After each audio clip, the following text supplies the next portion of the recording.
panatiko ng mga Duterte. Bakit mo nasabi, GP? Eto, pag-usapan natin, yung isang bulag na panatiko na tinutukoy ko, DDS follower, mga kababayan, malala na. Bakit? Handa daw niyang ialay ang kanyang katawan kay Tatay Digong. Diyos ko, kawawang mga Pilipino. Bakit mo nasabi, GP, na kawawang mga Pilipino? Biruin nyo mga kababayan, ito yung statement po ng isang kababayan natin na isang talagang diehard DDS supporter. Tangat talangat. Talagang super duper super duper tanga. Ang katawan niya, iaalay niya. Paano na yung asawa mo? Diba? Ito, yung pahayag mga kababayan. Wait. Hold on. Easy, easy. Ayan. Sabi niya po rito. Sabi niya, grabe na talaga ang utak ng mga DDS nakakadiri. Kahit ano pa ang sabihin ninyo, solid Tatay Digong pa din kami. Wala kaming pakialam. Kahit solid Tatay Digong pa rin kayo. Kung malapit lang daw sana ang Hong Kong sa Netherlands. So, ibig sabihin, alam nyo na, mga taga Hong Kong, baka kasama nyo to. Tinakpan na lang namin yung pangalan, baka mapahiya. Hindi naman kasi tayo katulad po nila na talagang lantaran. Ayaw naman natin ipahiya yung sarili natin mga kababayan kahit kalaban. Diba? Sabi niya kung malapit lang daw ang Hong Kong sa Netherlands, ibig sabihin OFW ito. Diba? Willing ako magpagamit ng katawan kay Tatay Digong kung yun ang paraan para maibsan ang kalukutan niya sa sukulan. Diyos ko! Maiintindihan naman ng mister ko yun dahil solid idol niya din si Tatay. Hayop mga kababayan! Oy, yung mga matitino dyan, ng mga OFW, kaya nyo bang sikmurain yung ganito? Yung mga mister dyan na may mga asawa na OFW, kaya nyo bang sikmurain na yung asawa nyo magpapagamit sa matandang tigulang? Kaya nyo ba mga kababayan na sikmurain yung asawa nyo ay titikman ng matandang nyakis?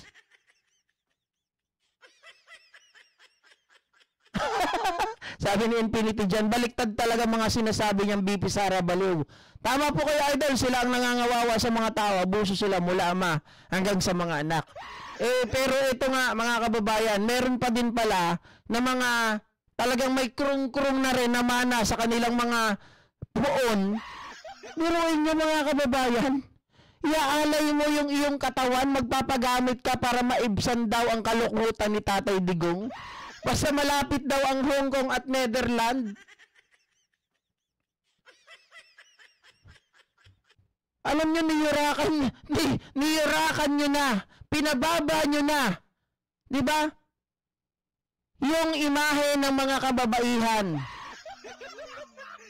Mas malala pa kayo doon sa mga babae na mababa ang lipad.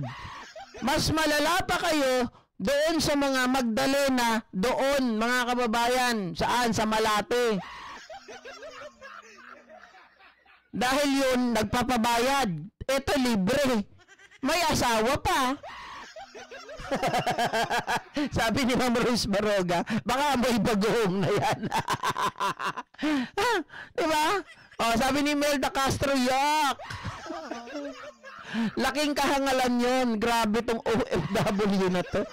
Mga kababayan, gusto ko nga tingnan Gusto ko nga hanapin. Ilang taon na kaya itong babae na to? Diba? May asim pa kaya ito? Papatulan pa kaya ito ni Tatay Digong nila? No, sabi ni Adrian D, lalahiya o kakahiya, sinabi niyan, yaalay ang katawan. Ano yan? Baka naman papagamit siya basta malaki ang bayaran niya. Sabi si Odi Lennon, ang hirap talaga maging DDS o GP, nagiging tanga. Tama po kayo. Alam nyo, ito yung pagiging talagang di ko alam kung anong tawag dito Panatikong ewan. Talagang masasabi natin mga kababayan, katangahan to the max. 'Di ba? Pagka-Duterte. Ang baboy. Hindi ka na nahiya sa mga anak mo? Kung hindi ka nahiya sa asawa mo, sabi niya kasi yung asawa daw niya, maka-Duterte din daw yun. Kahit ako siguro maka-Duterte, ako sabihin nyo, sa palagay ko mga kababayan, ito ha, anuhan na lang. Halimbawa ako maka-Duterte din, di ba? Yung asawa ko maka-Duterte. Pero sabi ng asawa ko, handa akong ialay ang aking katawan. Kay Tatay Digong, maintindihan naman yan ng asawa ko. Pag nagginawa mo yan, maghiwalay na tayo. Anak ng tinapa. Sino ba yung tao na yun para pag-alayan mo ng buhay mo? Isa lang sasabihin ko sa'yo kung asawa kita. Alam mo ang gagawin mo? Magtrabaho ka dyan para sa pamilya natin, para sa mga anak mo. Hindi ba? Hindi kita tinulungan makapunta ng ibang bansa para ialay mo ang katawan mo para kay Digong. Ang katawan mo ay para, mga kababayan, para sa mga anak mo at para sa asawa mo. Yan ang pinakawalang kwenta na narinig ko sa isang babae. Iaalay mo yung katawan mo. Diba? Ang katawan ng isang babae, mga kababayan, alam po natin yan ay sacred. Diba? Ako tingin ko dyan, sacred yan. Ha? Uy, masyado ko naman mabait GP ngayon. Diba? Ang tingin ko talaga dyan, at ang mga babae, mga kababayan, dapat po yan ay nire-respeto. Dapat po yan pinag-iingatan. At sa may-ari ng katawan, dapat pag-ingatan nyo din yan. Diba? Yang katawan na yan, kaya kayo binigyan ng ganyan, yan ay para sa asawa nyo, para sa mga anak ninyo. Yung lakas ninyo, yan ay para sa mga anak ninyo, para matulungan nyo sila.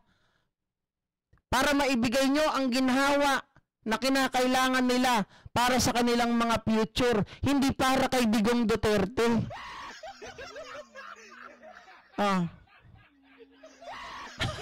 Sabi ni Marilu Raganit, anong utak meron yan? Apakabobo. Tama, walang kwentang babae, sabi ni Ma'am Teresa Raza. Mga DD shit lang naman ang nagpapagamit sa phone nila. Kumakalat ang pagkasaltik ni Sarah. Sabi ni Kabsat Aileen kayo manggi, hirap na akong intindihin ang mga DD shits. Salamat sa pag-share ng blessing, Kabsat. Sobrang hirap talagang intindihin, mga kababayan. Sa totoo lang, naawa na ako sa mga DDS. 'Di ba? Nasusobrahan na po. Yung too much, yung too much na pag-aano mo sa isang tao, tawag dito, pag-follow mo, yung too much po na pagkapanatiko mo sa isang tao, yan ay nakakasama na. Diba? To the extent na hindi mo na kayang mag-isip ng tama. Ang alam mo lang, basta Digong Duterte kami, basta Duterte kami, whether that is right or wrong, Duterte kami, ganun lang. Binigyan po ang tao para makapag-isip, di ba? Binigyan ng utak para makapag-isip, para makipag-decide kung ano ang tama at mali. Tingin ko dito, sa mga Duterte na to na nagsasalita na to, tingin ko mga kababayan, sila ay talagang nasasapian na ng demonyo. Tingin ko sa kanila, sila ay talagang may karga na ng demonyo sa katawan na nag-uutos sa kanila, hoy, Tatay Digong tayo ha. Yan ang papalit kay Satanas. Puputulin niya daw ang buntot ni Satanas, kaya Tatay Digong tayo. Dito lang kami sa katawan mo. Sige, ipagamit mo yung katawan mo kay Tatay Digong para masiyahan siya. Matanggal ang init niya sa katawan, hamag na yan.